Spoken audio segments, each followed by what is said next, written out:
Tulog na, Liza, matulog na.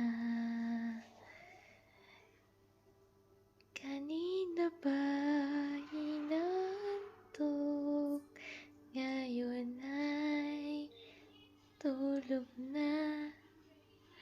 Matulog na, Liza, na mabait. Tulog na.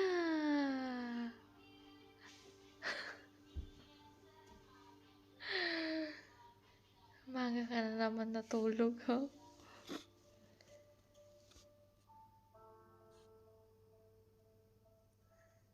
Ayusin mo yung paghiga mo para hindi sumakit yung kamay mo.